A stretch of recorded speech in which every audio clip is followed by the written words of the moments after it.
welcome back to another episode of Blendr Banter, where we blend more than just smoothies. I sit down and I talk to real people doing real things about health, healing, and fitness, and everything in between. I'm your host, Lakota, and today I'm so excited to be sitting down with Lowri, who's just come off a 10-day course of Vipassana. Thank you so much for coming here to share your experience with us. I'm so curious. Where was the first time you ever heard of Vipassana? So the first time I heard of it was 3 years ago. I was living in Nepal, and it's more common there, I guess. Like a lot of young people were talking about it, had been to do the 10-day course, and I was just hearing little buzzes about it, and I was very interested. It really spoke to me immediately. I didn't understand exactly what it was. I just knew you went somewhere for 10 days, you didn't talk, and you meditated for 10 hours a day. So I was like, yeah, this is for me to try. So what was your relationship with meditation before you decided? Honestly, I didn't really have much of a relationship with meditation. I tried it very superficially. So I'd kind of found apps or I'd found YouTube videos and I'd followed it for a couple of days and then I'd let it go. I felt like I could never get that level of concentration. Mm-hmm. So yeah, that it was around Vipassana, when I started hearing about Vipassana like 3 years ago, that I started to try meditating. And I did it for maybe a few months. And then basically it left my life for like 3 years until I went and did this course. Okay. Yeah. So it's like a big jump. So how long ago did you actually, because you've just finished it, how long ago did you decide I'm going to go do this right now? So it was impulsive, like everything I do, like the marathon we talked about in the first episode. I knew I wanted to do it. And I knew that while I was in India and Nepal, I wanted that to be the first place I tried the course. As you know, I've been here for a few months and I'd planned to be here a lot longer, but kind of in the last couple of weeks, my plans have changed quite drastically. I'm going back to Europe. And it was really then that I was like, well, I'm here. I don't know when I'll be back. I'm just going to look. So I started looking for courses and one aligned pretty perfectly with like the last few weeks. So I was like, okay, I'm just going to do it. I signed up and yeah, I got accepted. Okay. So tell me what the feeling was like knowing that you were going. Did you have any apprehension, anxiety? It didn't feel real. Okay. Because it had been in my head for these 3 years, right? Because actually, I should mention that I actually applied for the course 3 years ago. So when I first started hearing about it, I was pretty sure I want to try this. And it was when I was dabbling with meditation. It was 2021. So I booked on the course and then we went into lockdown. The second wave of COVID happened. So like that got cancelled and then life just happened. But it was always in the back of my mind. And I always knew when I'd come back, it was something I wanted to do. So when I finally got accepted to the course, I kind of was like, I applied and I was like, maybe I won't get in. But then I got the email saying that you've been accepted. And I was like, oh, it kind of felt surreal. And it felt like, it didn't feel real in a way because I was like, it'd been building up for so long. And now it was actually happening. I couldn't comprehend that it was actually happening. So it felt like very unreal until I stepped through the doors. So it's actually like a sign. Life was leading you to do it at this precise point. It felt perfect, the timing. So what happens on day one when you land there? You don't go into silence immediately, right? You've got assistance. Tell me about the whole experience of landing there before any of the silence starts. So I arrived on the afternoon of the 9th of July. Oh my gosh, the 9th of July. So you arrive between 2 p.m. and 4 p.m. You have that window for registration. So because I'm a foreigner in India, I had to go to a separate place for registration. So I go into the main hall and then they send me somewhere else and they just have to do passport details and things like that. And then you're sent to the main registration center. So it's a big hall and then there's like males on the left, females on the right, and you get segregated. Okay. Yeah, so you're segregated for the entire time. So there's just like this one gathering area, and then as soon as you go through the doors, that's it. So I went obviously to the female corridor, and that's actually your living quarters as well, where you're walking through in this specific center. So you go to registration. So the first thing you do is you drop off your belongings. So anything like writing materials, reading materials, your phone, anything that might distract you, you leave that behind. So is that like is that optional? No. Or do they check to they make don't sure check. that, okay. So I thought they would because the rules are so strict, but they kind of trust you that you're there for the experience, to surrender to it. So, I mean, if you're going to keep those things, you're only going to hinder your own progress. So I guess that's why they're not invasive. So you could take a phone if you wanted. But no, I gave everything away. They give you a number. So it's your room number, and you have a little tag that they give you as well, and you keep that with you. They give you bed sheets and like a pillowcase. I didn't know this, so I didn't have like a bed sheet. I was sleeping on like a bare mattress and a bare pillow the whole time. Oh no, because you're supposed to bring your own stuff with So you? I brought a blanket. So it says bring a blanket, but like Yeah. a mattress cover and a pillow cover. I didn't see that area. No. They also have laundry service, so you can sign up for laundry service and give a Okay. deposit at this Yeah. point. So this is around, I think I got there about 4 p.m. So then the induction started at 6:30, I believe. So once you've kind of done that registration, you have so much free time. So I went to my room. So in your room, it's just a very simple little room with a single bed. So you've got your own room. Yeah. Do you have your own bathroom? Yes. Yeah, okay. Adjoining. So there's a bed, there's a meditation chair, a normal chair, a little desk, a little place for your clothes, and then a bathroom with a shower and hot water. So I went there, unpacked all of my things, and then I kind of just had a little wander around. So inside the actual hall itself, or the quarter, I don't know. Is that like the center where everybody comes to meditate? Yeah. Okay. No, so you're not in the meditation hall yet. Okay. You're just in kind of the living residential area. But it's very, very bright. And I understand why now. When you first walk in, it feels like a hospital. It's very clean. And the lights are like fluorescent, like that really white. It makes sense when you're meditating because you're in this dark room all day and you need to be woken up. Otherwise, you'll just fall asleep. But at first, it's quite jarring. It feels intense. So that day at 5, so you have set meal times throughout the entire 10 days and you stick to them and there's no like eating outside of it.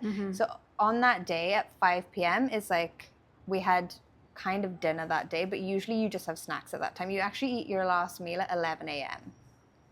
throughout the entire course. But this 11? day, yeah. And then when do you get 11 to eat again? 5 p.m. But it's usually just tea Just and small fruits. snack. Yeah. If you're an older student, you only get lemon water at 5. So you finish eating at So they 11 do a.m. make this big difference between people who are coming there for the first time and somebody who's already done a 10-day course, right? Yeah. They have different rules. Yeah. What is the energy like when you're first entering the place? Does it feel calm? Does it feel excited? Does it feel like people are nervous and scared? Like does something come over you when you It's quite a nervous enter? energy. It is quite a nervous energy at first, and I think people don't know whether to talk or not because we can still talk at this point, but people are not really getting to know each other. And I think it's because we know we're going to have to kind of really go inside ourselves. So I think as soon as you walk in, you already start like closing off. I did anyway. And I felt other people did, like no one really talked to me. We were all kind of inside ourselves already. So yeah, on that day at 5 p.m., you have like dinner, I guess, and then you head to the induction hall. And then we're sat separately, males and females, different ends of the room. And then we're shown like a video and it goes through the rules again. It tells us what the rules are. We're not allowed to talk. You have to take a vow. So you can't steal, you can't kill, you can't lie. What are the other two? But while you're in, While you're there. well, of course you're not going to do any of those things, Yeah. right? You have to actually take the vow though, and you do that later on. You also have to abstain from sexual misconduct. Correct. And what is the 5th one? What have I said? No killing, no stealing, no lying, sexual misconduct. What is the 5th one? Consuming any animal products, is that? Should I Google it? Killing, stealing, sexual activity, telling lies, use of intoxicants. So at 6:30 p.m. you go into the hall for induction. So they play a video and it just goes over the rules again. And they basically reiterate that if you basically, once the 10-day course starts, they don't want you to leave. So they basically like, if you want to leave now, if you can't abide by the rules, then we respect your decision, leave now. But once the 10 days starts, Commit. yeah, basically. So we watch that and then we go to the meditation hall, which is where we do all of our meditation there for the first 4 days. After that, you do get a private cell in a pagoda. But yeah, we get taken up there and we have a little tag with our name on, and then you put a tag on your meditation cushion, and then that's your place for the entire time. So women on one side, men on the other side, and then that's when we learn that we take our vow of silence there. And then we're silent after that. We don't talk, so no eye contact. You can talk to teachers and assistant teachers if you have a problem, but you don't talk to other meditators. And then that's where we learn our first meditation. So they teach you in an hour window, and then you will carry that into the next day. You actually don't learn Vipassana. You don't learn Vipassana till the 4th day. Okay. So the first meditation they teach you is just about observing breath. So not changing breath, just observing natural breath. And you only observe it around your nostrils. That's it. So you're focused on a really small area, and that's meant to sharpen the mind. Mm-hmm. Because if you're focusing on like bigger areas, your mind can't really hone in and focus. So it's about detecting that very subtle breath in and out. So we do that for an hour, 9 o'clock, lights out. So that's the first half of the first day, basically. Okay, so then how was your sleep that night? You just did an hour of meditation, you learned this new technique. Mm-hmm. How was your sleep that night? Affected at all? Yeah, I couldn't sleep. You couldn't sleep? No. So also because my sleeping schedule was really off when I went there. So you wake up at 4 a.m. Mm-hmm. Lights out at 9, and you wake up at 4. Also, I'm used to 8 hours sleep. So you don't get 8 hours sleep. Like the most you get if you went to sleep at 9 and then you woke up at 4 is what? 6 hours? Okay. 10, 11, 12, 1, 2, 3. Was it 7 hours? 6 or 7 hours. Basically, 7. 7. I'm not used to that. And also you never go to sleep at 9 either, because like once you're into it, you have to shower and do bits and bobs, so you're never asleep at 9. But anyway, I went to sleep at about 12, 1, and then you're up at 4 a.m. So the first day I'm exhausted. Mm-hmm. So you wake up at 4 a.m. to a gong. The first thing you hear is a gong. And then you get yourself ready. Another gong goes off. That means you go to the meditation hall. So straight away, you meditate from 4:30 to 6:30. So is there air conditioning? Seems a bit shallow, but there is. So you're in a comfortable kind of space. The only uncomfortableness would be like your own personal body. That's it. When you're sitting in lotus, right? Yeah. It's very uncomfortable. That was the main thing for me, to be honest, was physical pain. Mm-hmm. That was the hardest experience for me. In the first 3 days before you learn Vipassana, you can actually change your position when you start to feel uncomfortable. Once you've learned it, they ask for at least the group sessions. You have 3 group sessions a day. They're an hour long. So 1 in the morning, 1 in the afternoon, 1 in the evening. The rest of the time, they're your own hours to meditate. But within those 3 hours, you're not allowed to change position once you learn Vipassana. Or they ask you not to. It's about like having that determination of mind. And that was hard once that started happening. Yeah. So do you think that 4:30, 4 o'clock wake up, is like a magical hour there? Do you think, or a couple of hours? Do you think that is part of it? No, I think it's about having enough hours in the day to get all that meditation in. Because you're so busy. Like even when you have a break, the breaks are so small. So you have that first 2 hours of meditation, and then 6:30 is breakfast. And then it's 6:30 to 7:15 or something. 8 o'clock, you're back meditating again. So it's a very short window. Once you finish eating, it's about 45 minutes, then you're back to meditation. And I think it's about that schedule, actually. And I think it's about the hours of meditation. Because when you're there, they say in the first 10-day course, that's the bare minimum you need to understand the technique and be good at the technique. And I do really feel that. You're just completely like zoned in on it. And every day is like a lifetime. In a way, you're going through so many ups and downs. You're not going to do that any other way unless you're just like there sitting 10 hours a day. So I think it's about that. I think it's about just having enough hours to practice. So you've got 3 group sessions in the day, and the rest of the sessions are ones that you do when you're alone in your own room, right? No. So you do it in the meditation hall to start off with. You have to still be in the meditation hall. I think if you stay in your room, people will come and be like, why are you in your room? Okay. But it's not guided, and the teachers are not in the room. You're just there on your own. And you can come in and out. You can leave the room and go to the bathroom or go and get some water. But you're expected to sit the hours in the meditation hall at first. On the 5th day, after you've done half a day of Vipassana, so at this center they had a pagoda, which is like a Buddhist structure. And it's hollow on the inside, but there's like cells. So there's like little chambers, and you get your own chamber. And from then on, you can do your meditation in the chamber. That's not a group session. So you wake up and you go straight to the pagoda, you go in your chamber, and then you meditate. How does that feel? Amazing. So that was the first time I really had like deep meditation. Was the first time I went into the pagoda. So you've just learned Vipassana like the day before. So this is day 4, right? Where you get your own pagoda? Day 5. Day 5. So you learn Vipassana afternoon day 4. Afternoon day 5, you get your own chamber in the pagoda. And it was there, that was when I started feeling so your mind is very attuned, so focused. You can feel the most subtle of movements, sensations all over your body. And that was when I first started to feel the vibrations. So I went in there and my whole head started pulsing. And because it's a small room as well, your vibrations are like bouncing off the walls. And then I started to have a flood of it throughout my entire body. Oh my God. And then I started hearing, like, you know, like when people chant Om. Oh, I'm getting chills. Yeah. Yeah. You can hear that around you, but it's just like the sound of the universe, Oh the my atmosphere. God. And that's when I could hear that. And like my vibrations were going to the sound of it. And that was like a crazy experience. Oh my God. Yeah. It didn't happen again I'm like after that. all over my body. Wow. Okay, so you've learned Vipassana now. Tell me what the difference is between learning techniques and then learning actual Vipassana. So the first 3 days, it's just about focusing your mind. Because what I realized is and at the end of each day as well, we have discourse with the teacher. It's all through the same teacher. His name's S.N. Goenka.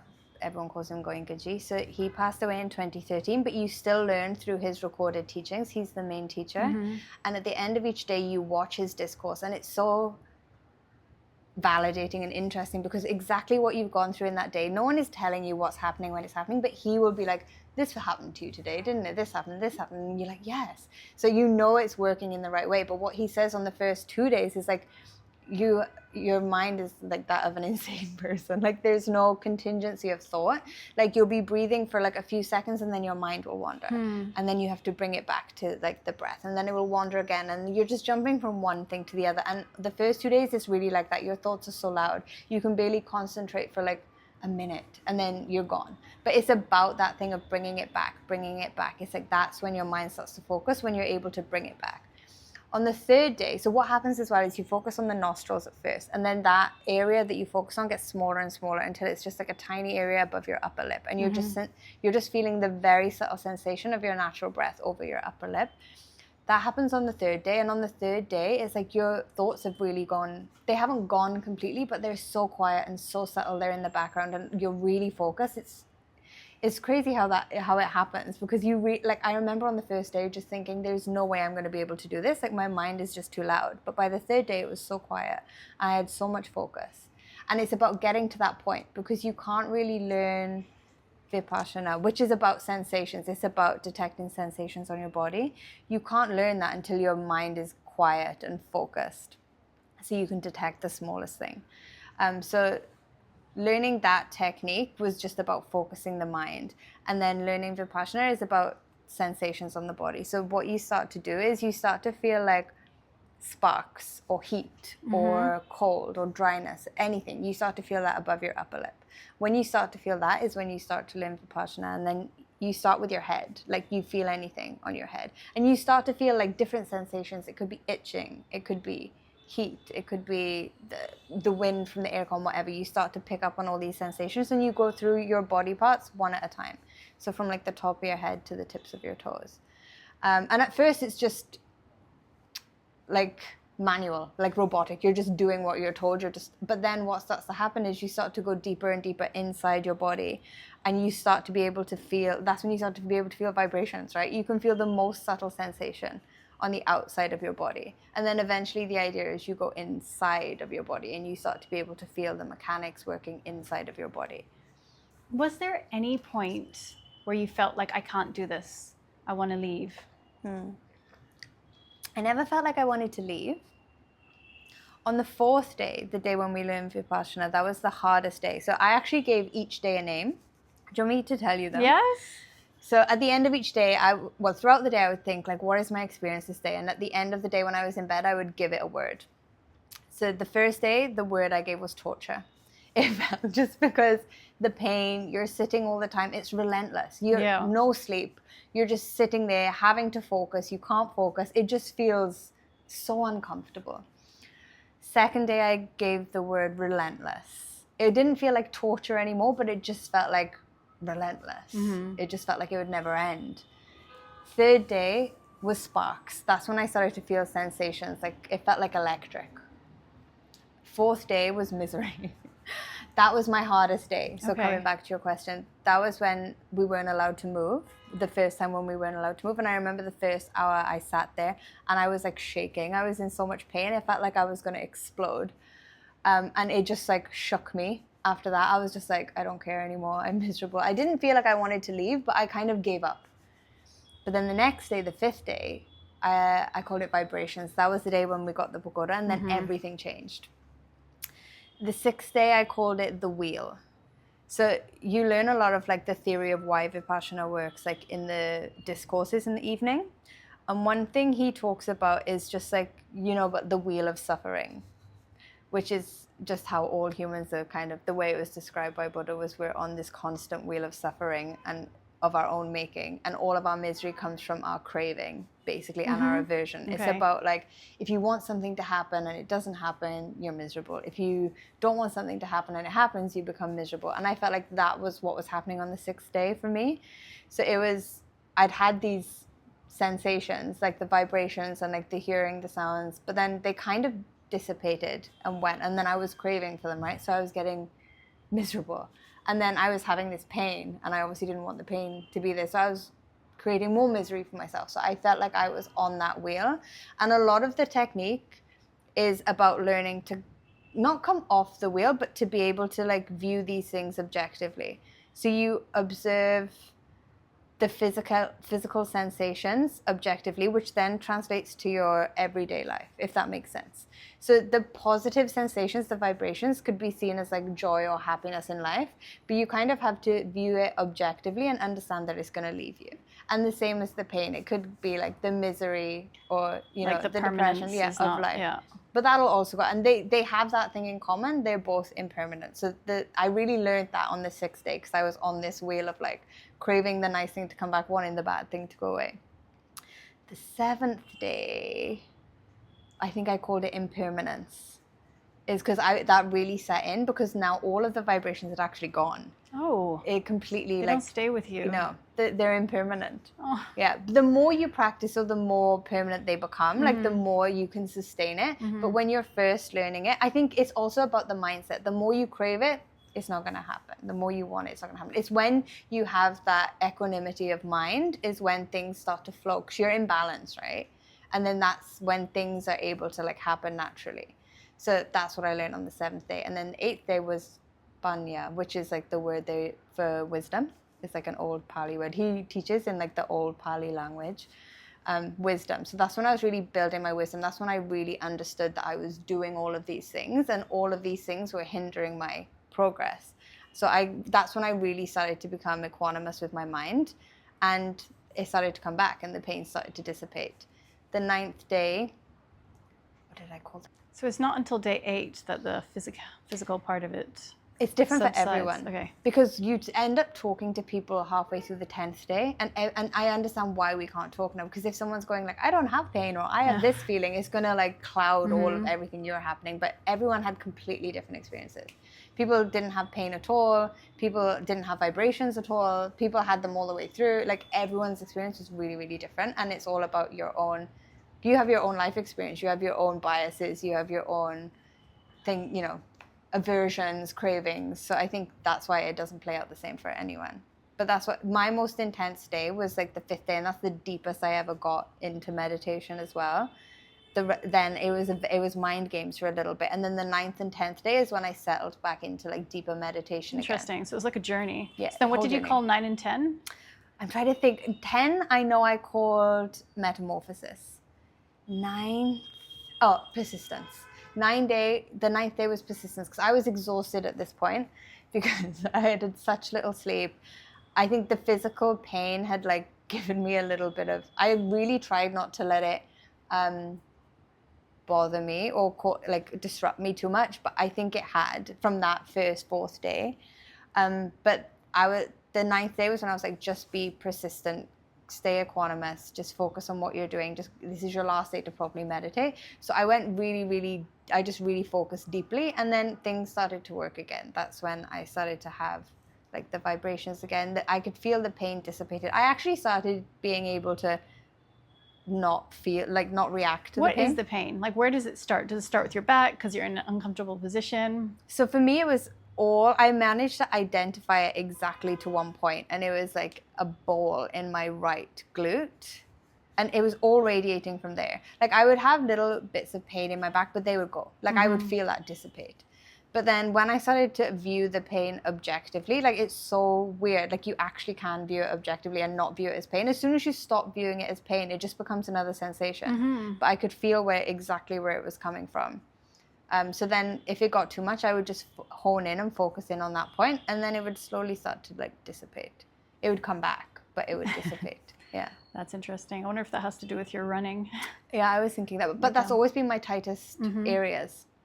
I've always had a lot of tension there. Yeah. So with all of that lack of sleep, did you, when you did fall asleep, was it very like deep, intensive sleep? Did you have any dreams? Yeah. Was it peaceful? I didn't have dreams. It was peaceful. It was quite deep. Like I had deep sleeps. I didn't have dreams.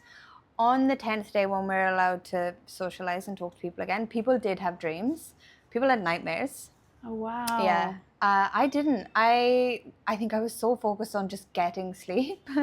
I would also meditate to try and sleep. It would work as well. And then I would just sleep just really heavily until my alarm went off in the morning. So yeah, no dreams. So how was the food situation? This is more about the physicality part of it. Were you ever hungry? Did that play into your experience at all?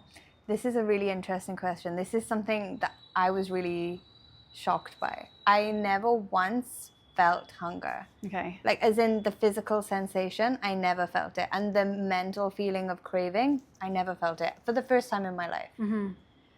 That was the strangest thing for me, because do you know what, on the first day I was telling you about, you know, like when we do the induction and everything, we had like dinner that day, and I noticed, because you know I run so much, like I think I have quite a big appetite, and I noticed that compared to everyone else. I was like, wow, maybe I'm going to struggle here because I seem to be eating more than the average person. But honestly, like that next morning I didn't feel hunger at all.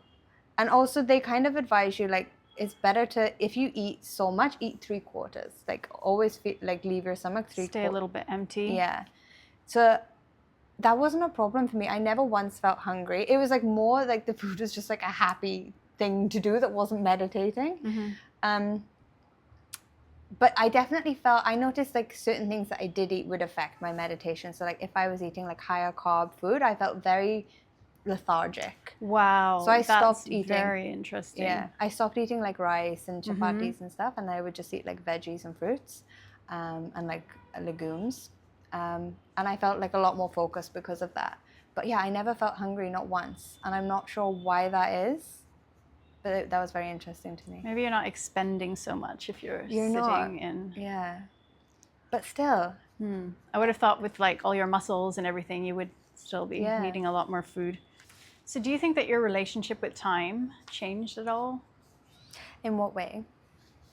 Because you have to sit for so long and you have to zone in for so long. So maybe, I don't know, did time fly? Did time slow down? Was it like a combination? Yeah, it changed. It depended on, I think it depends on your mindset. I remember the first couple of days thinking, especially with the morning sessions where you're sitting for 2 hours just meditating. I'd never done that. And I remember thinking, wow, the time goes really quickly. But then days when I was more tired, or if I was more frustrated, it would seem like a lifetime, or if I was in pain. So what I did notice is how much time is related to your mindset. It's all internal, really.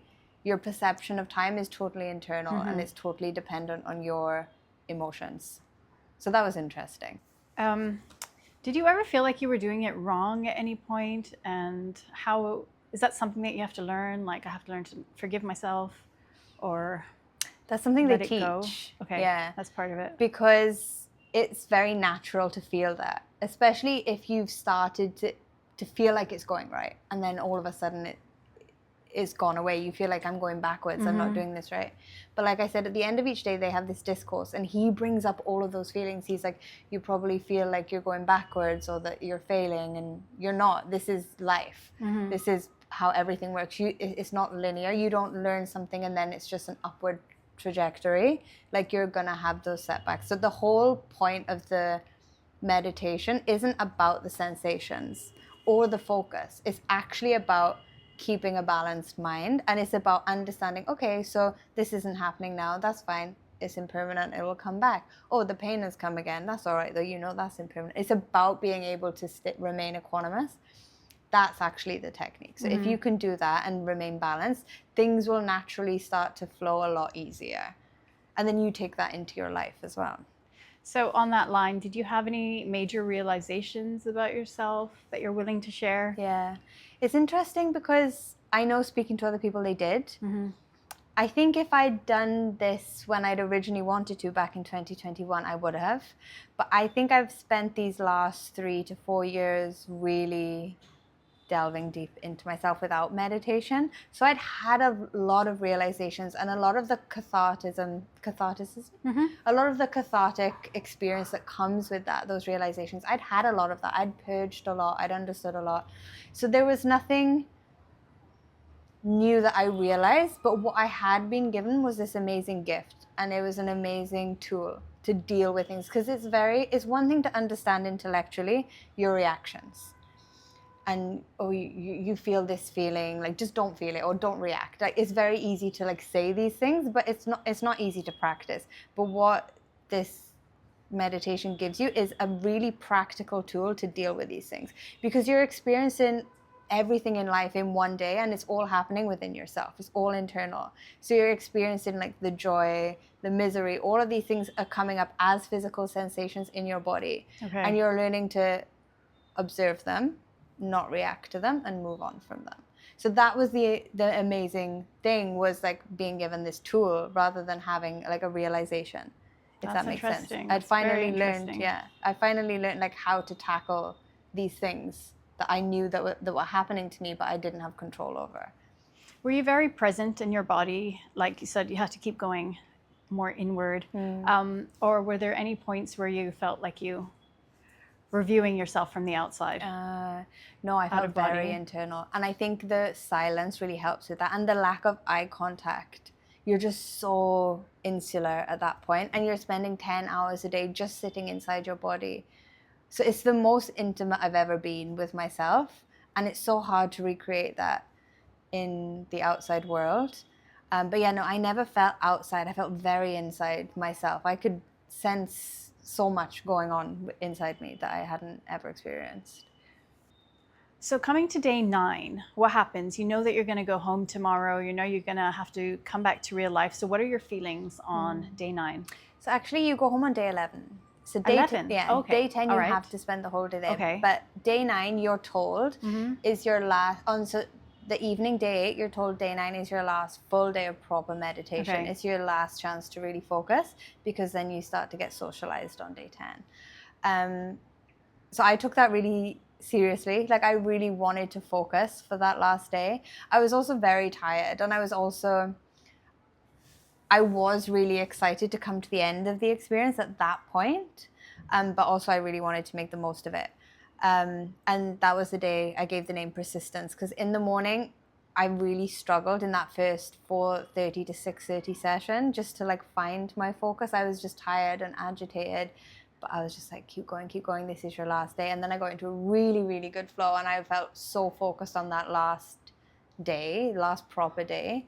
I was able to kind of really go really deep within myself and have like a really deep meditation for like the rest of the day from like 8 a.m. onwards. So yeah, it was just about focus and persistence, and I feel like I wanted to make the most of that on that. So that was an day. awesome day for you. Yeah. So then what happens on day 10? Day 10, I was more apprehensive on day 10. So we have our morning session, 4:30 to 6:30, then we have the little break, and then we have the group session, which is 8 to 9. Then we learned a slightly different meditation technique for like an hour. So you learn it's like a compassion meditation. For yourself or for other people? Both. Okay. Yeah. So then at 10:15, the vow is broken, and I didn't want that to happen. Like as soon as it was like getting closer, I was like, oh, I'm not ready. So we walk out of the meditation hall and then there's little chirps of people talking and then it erupts, and it feels like that. It's like so intense. It feels like an eruption. I had to go to my room. I was like, this is too much. Mm-hmm. And then eventually I was like, I have to go out. I went to go and walk outside, and there was someone there, and then they started talking to me, and then I had to reply, and then I spoke, and my voice sounded like... How did that feel? It felt like it wasn't my voice. Yeah. It was so weird to hear my voice again. I was like, it felt really strange. And I started to get a headache as well from like talking and from noise. Wow. Another girl was really nauseous. Like, it feels all encompassing. Because that's energy, right? Yeah. Your energy's been so internal, and Yeah. suddenly you're getting stimulated from, wow, that's It feels so extreme. interesting. It feels extreme. And it's just like a pocket of people talking, but it feels so loud and so intense that I did have to just keep leaving. I went and picked up my belongings. You don't get your phone until after lunch, but I got like my book, I took a journal, and I just went to my room and I started writing. I wrote down all of my words so I didn't forget them, so the word for each day. I thought I'd have a lot to write about the experience, but I was still very much in it. So I kind of wrote that. I was like, I don't have a lot to write. Mm-hmm. I'm still in this experience, and I kind of explained what was happening around me. But I really isolated myself. I really wasn't ready for talking. Like, I would have happily not talked to anyone again. But then, yeah, slowly, more and more people talk to you, and you're reintroduced to... Did you speak at all to any of the teachers or the assistants during? Like, was there any reason for you to communicate? I just answered questions. So if they asked me something, I answered. Yeah, the teacher would ask you about like what's happening. Mm-hmm. Do you have any questions? So I would just answer the questions, and then I never really asked anything. I didn't motivate any communication. But yeah, I just really tried to withdraw on that last day. Even though people are talking to you so much whenever you leave the room, I would always kind of just go back to my room and like refocus, because I really wanted to just stay focused for the last day, because I knew that I would be going out into the world and all of this would So be 10 is lost. the last day, and then 11 is what, when you Leave. physically Yeah, leave? so you have to stay there. I think they want to socialize you and like Get you ready for the outside because world. I think if you just walked out from that into the world, it would have been really hard. I got my phone back and I didn't turn it on. I had no interest in going anywhere near. I felt like a real aversion to it. I didn't want anything to do with it. I just put it in my bag, and I only turned it on to get an Uber the next day, and I turned it straight back off. Yeah. So as you're a very physical person, you're not really allowed to do yoga. Are you allowed to walk? You can walk. There's a little track you can walk on. So how did you feel with all that pain and sitting in one position for like all day long? Did that affect you at all? Were you happy for the rest, since you are such an avid runner? Yeah. I thought it would affect me more. That was one of the things I was worried about. It wasn't a problem. I think I surrendered so much to the experience. And also, you're so exhausted. It's not like you're meditating and you're at peace. You're hyper-focused. Okay. It's like hyper-awareness. It's not like this emptiness in your brain. It's like an intense focus to the point where you're feeling the vibrations of like the atmosphere. You know, you're so focused. So that's exhausting, actually, to like... Be noticing every... Yeah, to have that amount of energy constantly for 10 hours a day. I think you don't realize how much work that is. So like when you're not meditating, all you want to do is rest. Like all I wanted to do was rest. Like I would go and walk a little bit to stretch my legs out. But I had no interest in doing anything else. I just wanted complete calm. I just wanted to be still. And I wanted to relax my mind. So yeah, I didn't miss exercise at all. Even physically, I felt fine. Yeah, you felt fine. Did you notice anybody leave? I have read other people's experiences where they couldn't last more than one day, or did you notice that everybody who turned up on that day lasted to the very end? No, I noticed people leave. Yeah, it was around me. It was in the main meditation hall. So a girl that was 2 ahead of me and 1 to the right, she was gone by day 2. The girl directly in front of me was gone by day 4. Okay. And then another woman who I would see walking and who was in my English discourse, because it was like in Hindi and English. So we were a small group of like English discourse, and she disappeared day 7, which seemed like a shame because she'd made it so far. But she was gone by day 7. Yeah. And there was a pregnant woman as well who I noticed, obviously, because she was pregnant, and then she disappeared. I don't know when, but so at least 4 people I noticed were gone. Yeah. Wow. Yeah. I think that's common. I'm trying to like still stay there because I want my energy to still stay there. But now I want to ask you questions about like leaving. The outside world. Here's one that I had. Many people who are not vegan, they come out vegan because when they're sitting there, they're thinking about like all the suffering in the world and they don't want to contribute towards that. You've been vegan for your entire life. Do you think that did you have any perspective on that? Did that affect maybe like your cleanliness of mind? Did you have any thoughts about that? Yeah, it was interesting because it's about the teachings as well. They do teach that a lot because so much of the teaching is about compassion for everything. And I think the reason maybe I mean, it was a profound experience, but it wasn't like a deeply emotional experience, which people did have. But I think it is because some of my lifestyle did already align. And I think veganism was a big part of that. Like already kind of having that compassion there. I felt then it wasn't a big shock or change to realize, because it was like I'd already realized how you can't really live a peaceful life if you're taking part in like the murder or the suffering of anything else. That is a really big realization to have. I remember when I had it myself like 10-15 years ago, and it felt profound at the time. So I think if you're in that experience, you're just with yourself, you're meditating, and you have that realization, then I could understand how that could be just like another wave or like another layer of like realization. It could feel very profound, I think, in that setting. So I think I think a lot of it was easier for me because of that, because I wasn't having like a one wave after another of realization. So I think it made my experience very calm. I didn't have a very intense experience. I wonder if that's something that if you still have it in your body, if that plays plays a role in your experience. So what has your routine been like since you got back? Are you still meditating? Is that still part of your practice? Yes. So what I realized is the 10 days is the tip of the iceberg. You learn the technique and you do have realizations, but like you don't come out levitating. You go back out into the world, and if you don't practice, then all of that will just go away. I really realized that this is something that I need in my life. I can see how it can change my life for the better. So it has to be part of my life. So I meditate for 2 hours a day. So 2 hours in one go? No, so I do an hour in the morning and an hour in the evening. I've done that every day since I've left. I've been out 6 days. This is my 6th day. I plan to continue doing that. Maybe the scheduling might change depending on how busy I am. Maybe I'll have to break it up into half an hour blocks, so I'll have to do all 2 hours at once. But the 2 hours a day is something that I feel really strongly that I want to put into my routine. In terms of everything else, I have not had a routine since I got out. I'm in a weird position because I'm about to move countries.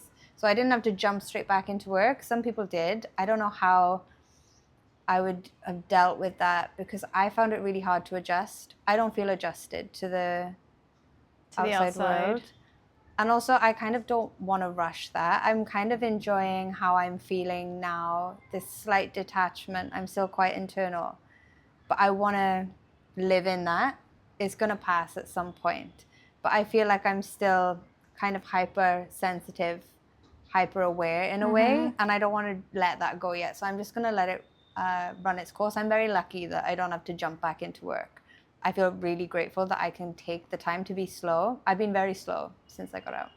And I haven't So what's your routine before you go into meditation, and how long does it actually take you to get to that spot? Do you do some breathing before? Any like physical movement? Yeah, it's different every day. I've definitely found my focus is getting less and less.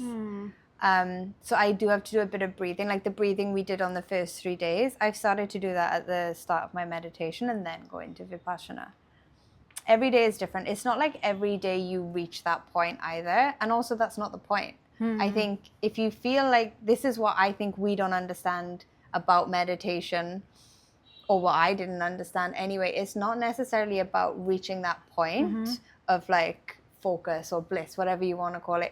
It's actually about how you deal with not being there. It's about like the everyday practice and how you cope and how your focus is and how your mood is when you're not reaching that point.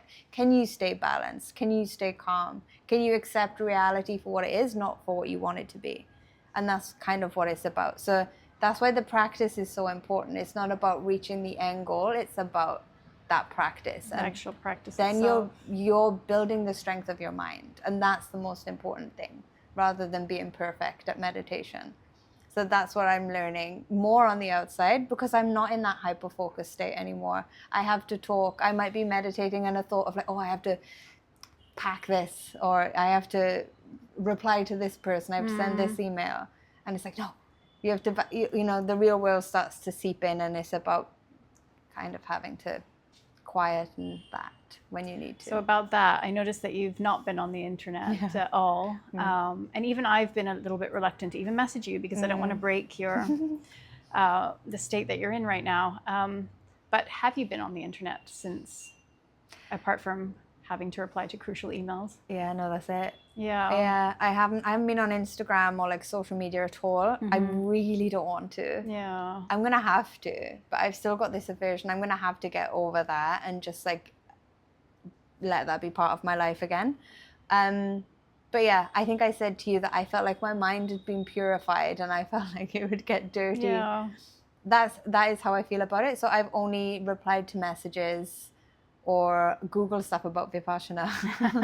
So you would do it again. Sounds like you would go ahead and do it again. I'm going to do it every year. Every year? Yeah. Wow. They do suggest that. I'd actually thought that before they suggested it, but yeah, I think doing it every year and just being in that environment once a year would be really beneficial. Is it something that you would go to with a friend, or is it something that it's better to just do it on your own and not have any outside distraction? I would advise never to do it with a friend or even a partner. Yeah. Even if you're segregated. Maybe that would work for some people, it wouldn't work for me. Yeah. Because I'd always know that that person was there. What I found most beneficial about the whole experience was being completely isolated within my own body. Yeah. With my Solitary. own mind. Yeah.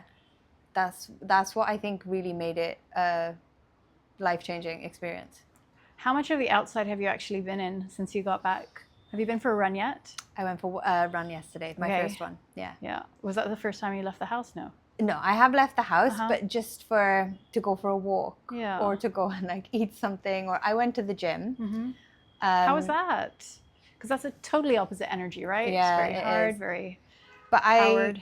Weirdly in the gym, I'm very like focused and I don't talk to people. Like I know it can be very social. I'm not social in the gym. So I'm like, so it was okay. And how did that feel? Did that feel good? Did you feel like you'd lost strength? Yeah. Did you feel like more focused, so more powerful? Yeah, I didn't feel like I lost strength, but I did take it very easy. Yeah. Like I didn't go and try and lift heavier or anything. I just completely followed whatever.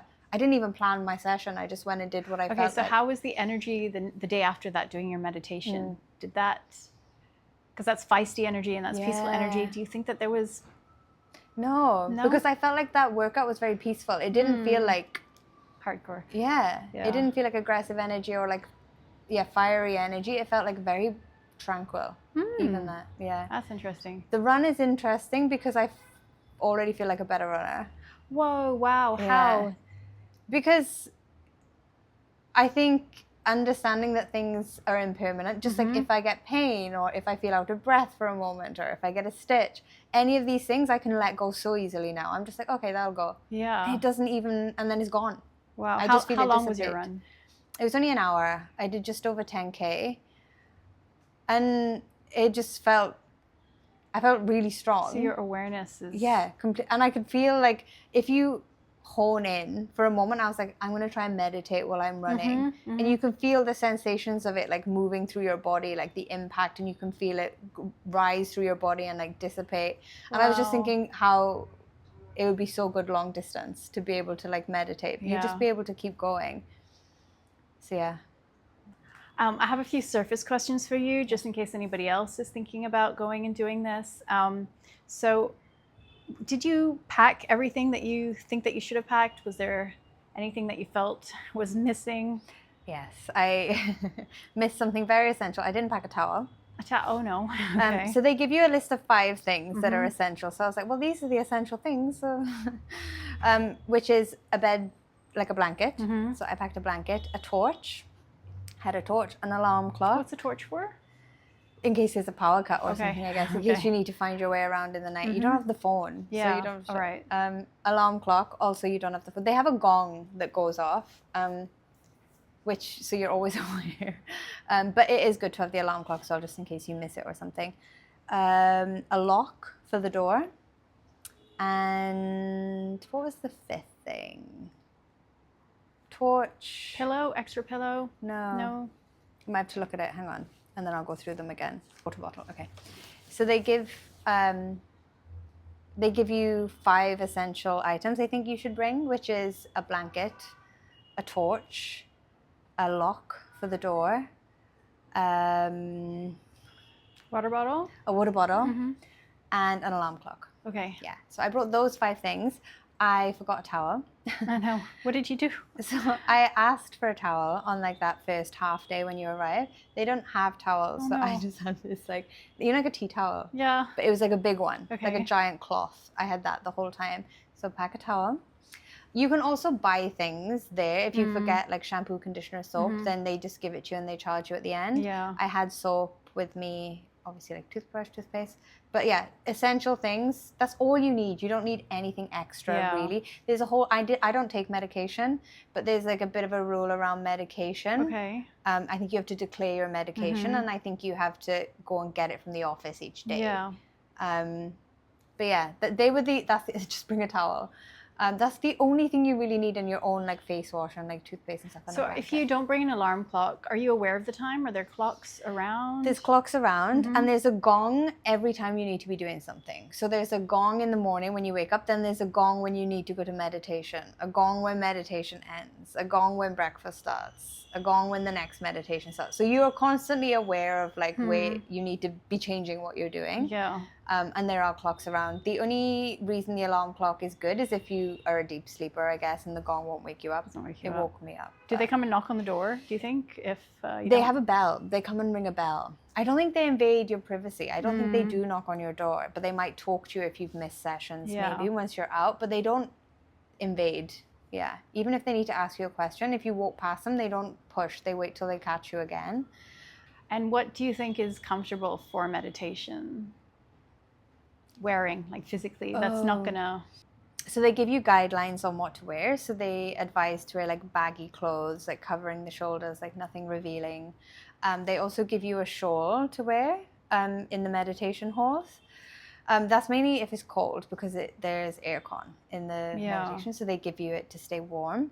But yeah, loose fitting clothes are the most comfortable, I think. I just had like really loose, almost like yoga pants, like yoga trousers, and then I just had like loose t-shirts as well.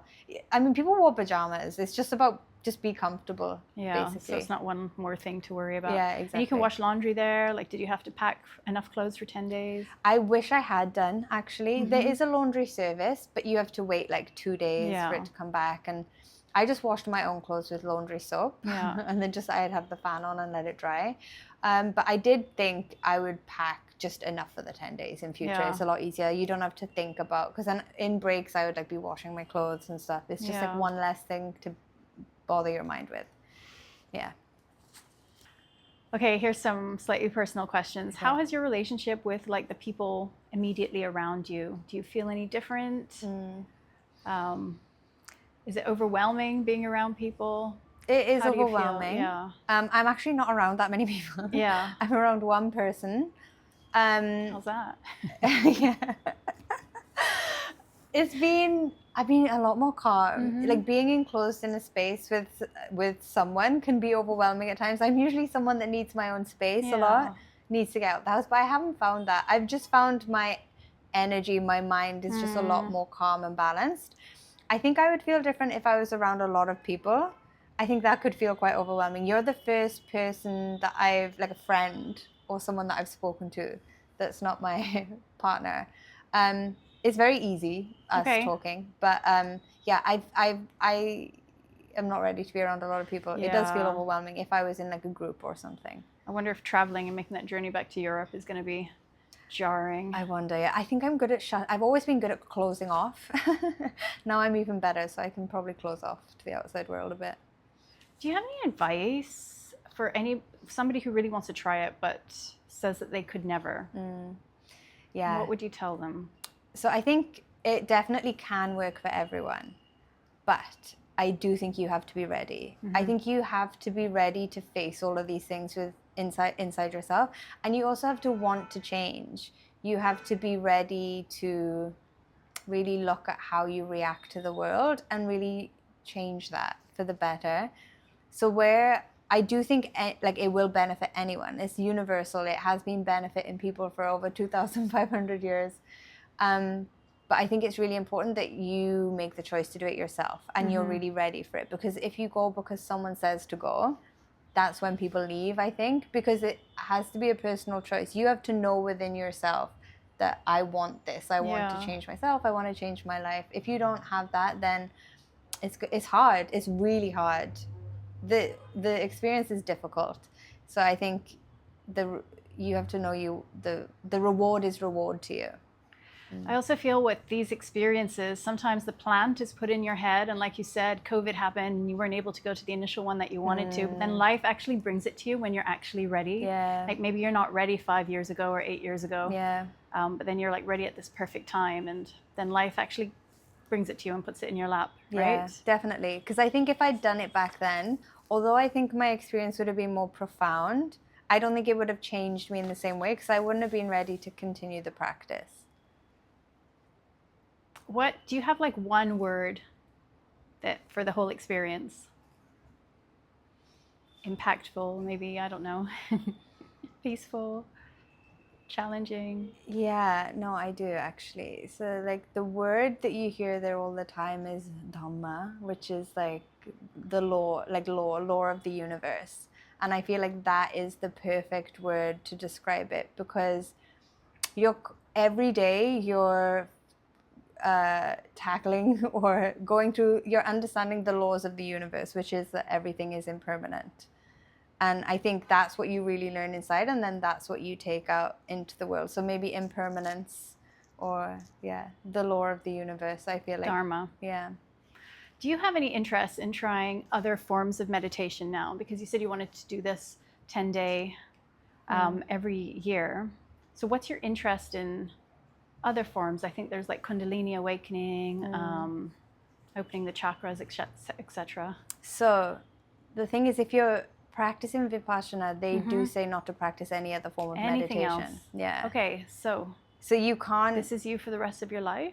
Well, really? For the foreseeable, yeah. Okay. Because I actually I'm not a master or proficient in this. So I also don't want to muddle it, and it feels like a very pure technique. And I want to understand it and practice it a lot first before I start introducing other things. I want to feel the benefit of this thing before I start trying other things. So it may be a long process. It may be a lifetime. I don't know. But it works for me. So I want to see what it can bring me before I start thinking of other things. That's interesting, though, because I didn't know that they were so exclusive to each other. Yeah. And I wonder if that's something that people have to think about before they try all the different things. Because you can practice it, but then you can't go back for longer courses if you're doing other forms of meditation. They interfere with each other. Maybe it's dangerous also. That's what they say. They say it can be really dangerous to your mental state if you're doing all of these different things. On that last day, when you were coming out, did it feel like it was a positive experience for everybody? Was that like the noise that was around you? Did anyone, I don't know, did you feel any energies, feel like maybe I didn't get what I wanted out of this or I wasted my time? Yeah, no, not at all. No? Everyone was very positive. Everyone had very profound experiences. But positive was the word that kept going around. I didn't know how to describe my experience. Everyone kept saying, how was it for you? How was it for you? And I was like, I'm still here. I don't know. I still don't feel like I've had time to reflect on it. But the one word I kept saying was it was a very positive experience. That's all I know. Yeah. I know it was positive, and I know I'll never be the same. And everyone felt very positive. Yeah. There was no negative energy. It felt nice. Yeah, peaceful. Do you think you'll be keeping in touch with anybody there? Did you exchange any numbers? So we're all in a WhatsApp group. I did exchange numbers. I'm not sure how much we'll stay in touch. Yeah. Maybe a little bit more at first, but then maybe we'll drift. But it is nice to know people who people who were so dedicated as well. Everyone was so diligent, and everyone was there for the same reason, to like do Were better. they all first timers? No, there were some old students as well. Okay. But yeah, the newer students were the ones that were talking all the time at the end. The older students were like saying a bit more quiet. Been there, done that. Yeah.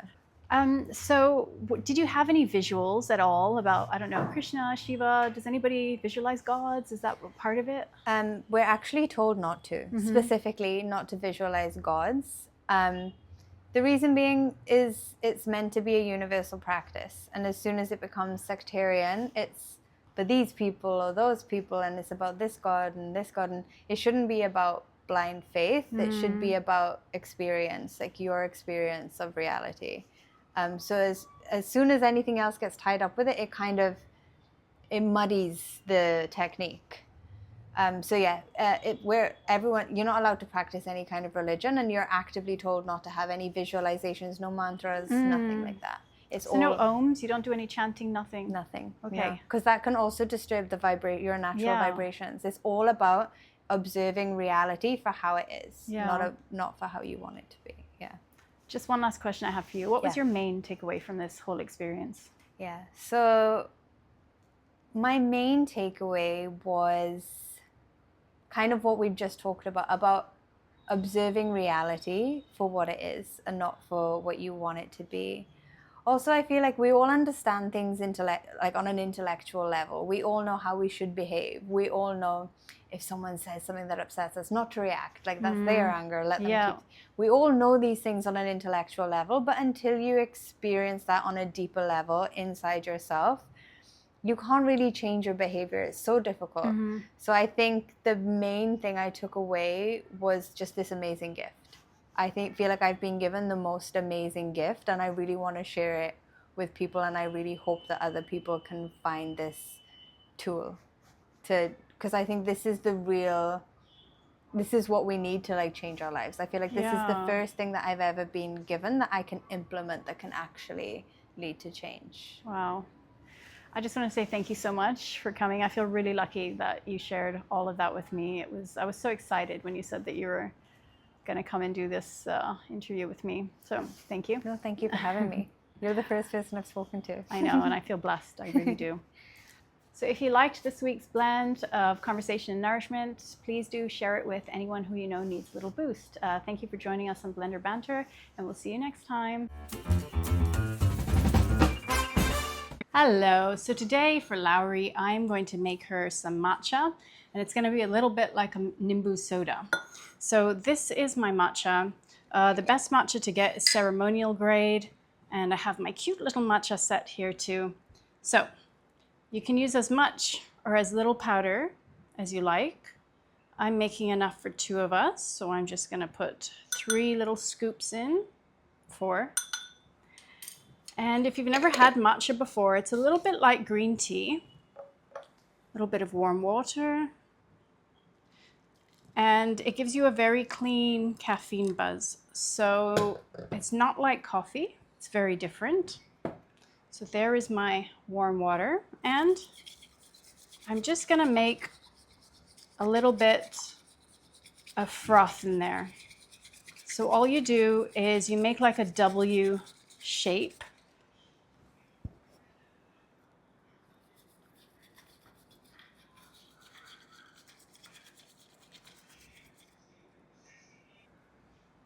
So I would say that you can give it a bit of a mix for about a minute. Can you see?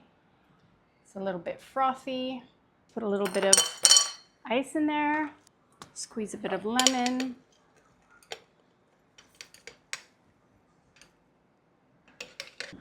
All right, and then I'm just going to add a little bit of chlorophyll, which helps to make your skin glow.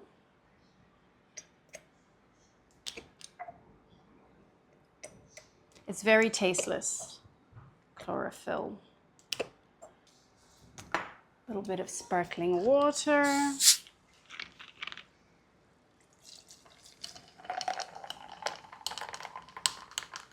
And then you're ready to pour your matcha inside.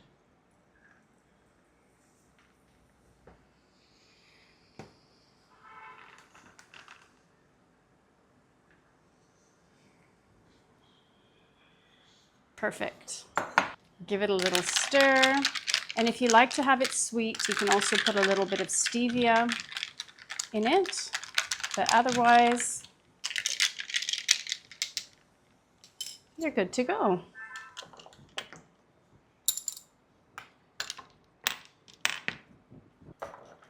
And there you go, easy matcha Nimbu soda.